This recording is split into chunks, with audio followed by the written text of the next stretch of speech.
Fighting against the gravity has always been our biggest problem in our VTOL projects, or let's say challenges. And if you solve this problem, you will find new one, like main forces or additional effects to the fuselage or stabilization forces. In this video I would like to give my friend Siggy from Germany, who is also a great Harrier builder, and this year we team up together to make some major milestones. Like last week we got almost 10 kilos of thrust out of the Pegasus, to explain to you guys what this kind of effects are. We've received so many questions from you how to build a Harrier and what are the side effects and how can we do hover. But I hope in this video we will reveal to you guys what kind of issues and problems what we are fighting against with. So if you find again the thrust, the biggest Pegasus engine, to take off vertically, then you will find some new issues and we're going to reveal it in this next 20-minute presentation from Siggy. So if you want to learn more, so I would say take a seat, grab a cup of coffee and enjoy the presentation. And if you like this video, just hit that like and subscribe button so we can producing this kind of content for you guys. I would say, Siggy, it's up to you, buddy. Hi Joel, I hope you are doing well. So first of all, I would like to thank you for a small contribution to your perfect and awesome YouTube VTOL channel, and especially the Harrier project. As you know, we are both working on an RC Harrier, which has to work and look like, scale, I would say, as scale as possible. And therefore, I would assume that you and myself are having the same problems during this build. And therefore, I call this presentation the Harrier problem. And it is not a scientific approach, to be honest. It is just a illustration of my findings and my thoughts on some major issues that we both have with our Harriers. So let us come up first of all with a side view of my Harrier build. It's gonna be the AV8AC Harrier version that I want to build, and the main issues that I found out are actually three major headlines. Are main forces that we have to deal with. Then we do have some additional effects with this plane, and of course we do have an issue with stabilization that is more or less relevant during hover mode of such planes. So the first main force I would like to talk about is the uplift vector, which is represented by an U. And this vector is an aerodynamical vector that each and every pilot knows. And this vector is keeping our planes in the air during forward flight. With the Harrier, we want actually a strong U vector during slow flight already, and therefore we have to consider some major issues that do have influence on this vector, which is, for example, the wingspan. It is the wing depth. It is, of course, the profile that we use on our wings, and also the angle of attack to the airfoils that we have to consider to build this vector up as soon as possible during transition mode of the plane and of course during forward flight. This vector is almost zero when we are talking about hovering. It has no issue on that. But however, this vector is dictating the other main forces that we have to deal with. So the second vector, the second main force that we have to deal with is the gravity vector, which is represented in this case by the red dot. And the influence on this gravity vector is, of course, the weight that we give to our planes. And yeah, we want to be this vector to be as small as possible. And therefore, we need to consider lightweight buildings to our planes and yeah, some strengthening issues to be as light as possible. But each and everyone knows from his original RC planes, we want this center of gravity to be as close as possible to our uplift vector so that the plane actually works during forward flight. The third main force then is our thrust vector. And the Harrier actually represents the thrust vector via 4 nozzles, 2 in the front and 2 in the back. And yeah, each and every nozzle actually has his own vector, which is represented by T1 for the front nozzles and T2 for the back nozzles. And these vectors actually result in a main thrust vector, which is called in this case T resulting. And we want actually this vector to be as close as possible to our center of gravity and our uplift vector. As far as I know, the U vector, also in the original Harrier, is not actually between these two vectors. It is a little bit in the front, and therefore we do have a different leverage of T1 for the front nozzles to the center of gravity and a T2 vector for the back nozzles.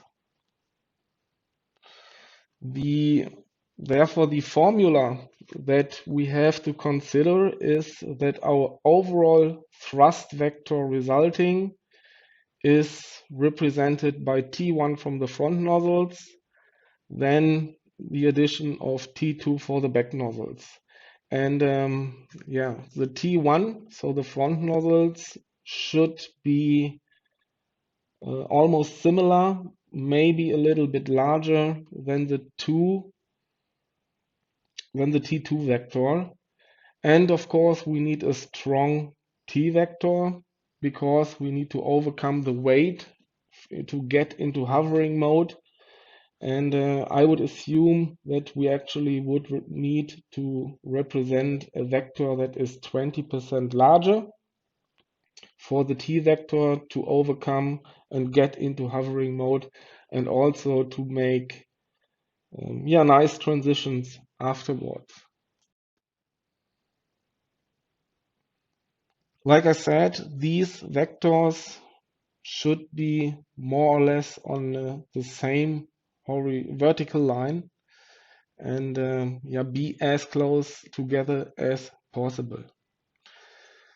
Then we do have, I call it an EDF vector, which is a natural vector, a propeller vector that is occurring by our main engines.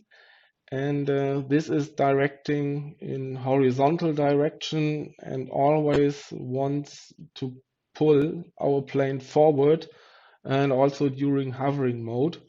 So this vector is represented by this gray box with a direction to the left.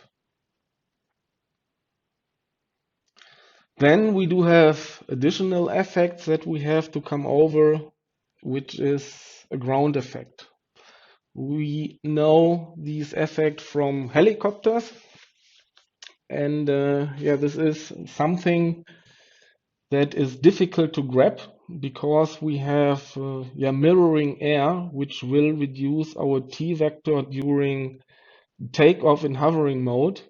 And yeah, to get over this ground effect, we also would need a yeah, pretty strong thrust vector to get out of the ground effect as soon as possible. Then we have another additional effect that is coming from our main EDF, which is a rotation issue.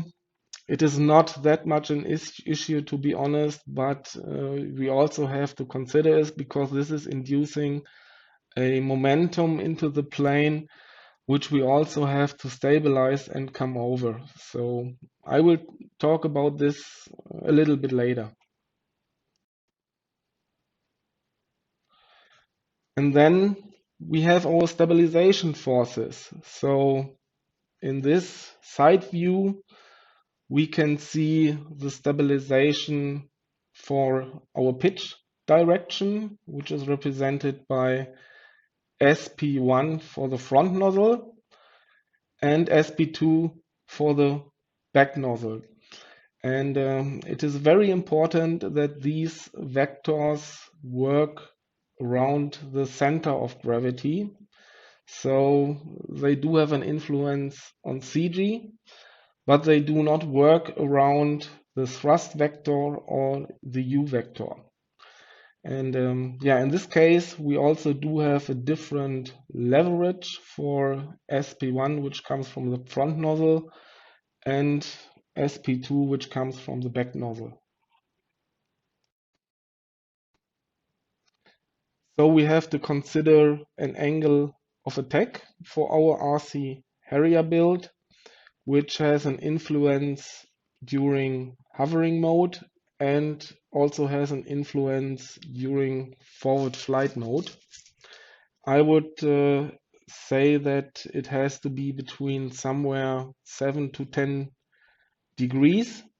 And yeah, during hovering mode, this angle of attack helps to reduce the natural propeller effect of our EDF and therefore negating it somehow. And yeah, during forward flight, the angle of attack, of course, has an influence on the profiles that you have chosen for your wings.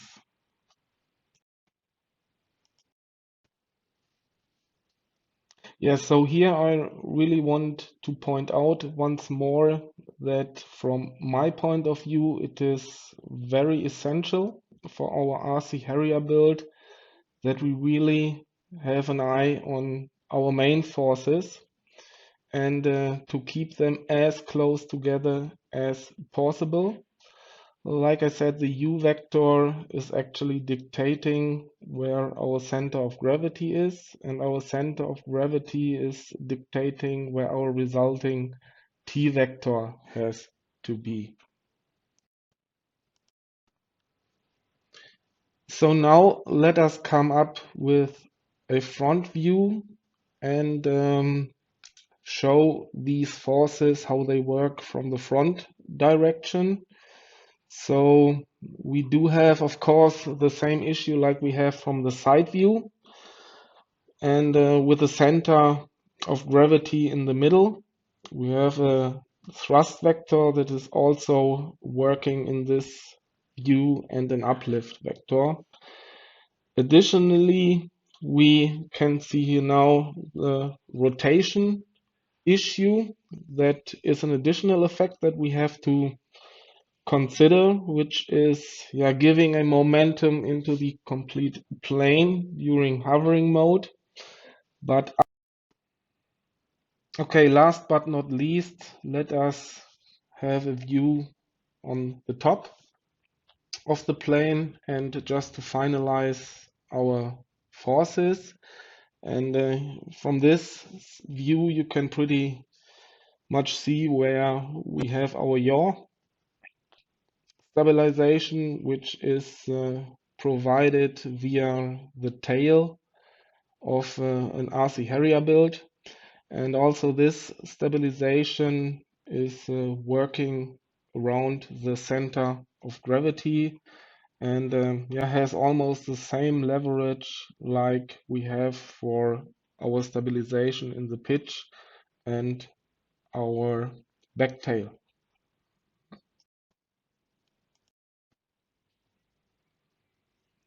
Okay, now let us summarize what we have talked about before and yeah, what I think is essential for a successful Harrier build.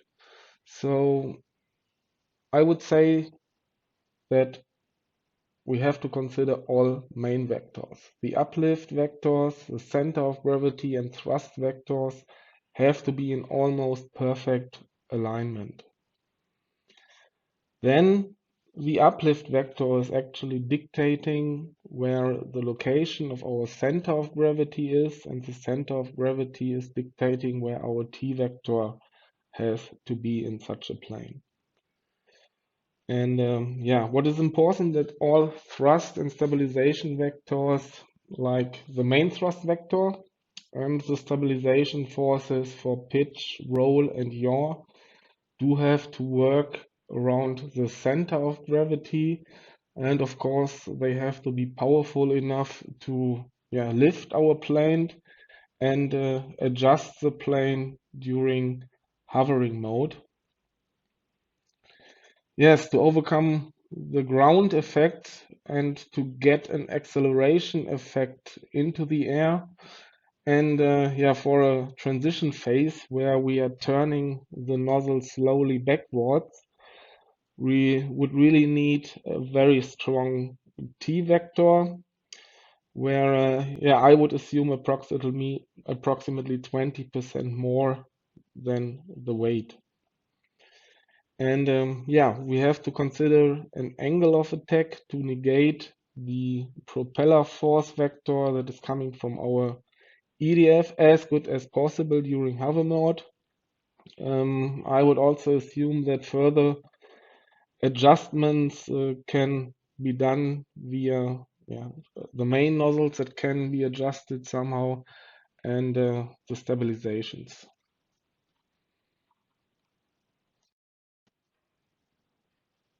Okay, first of all, thank you for your attention.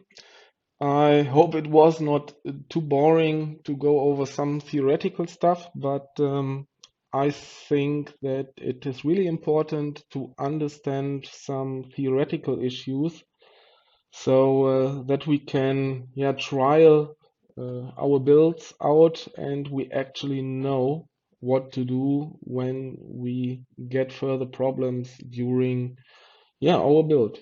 So just to give you a rough overview over my project status of my Harrier build.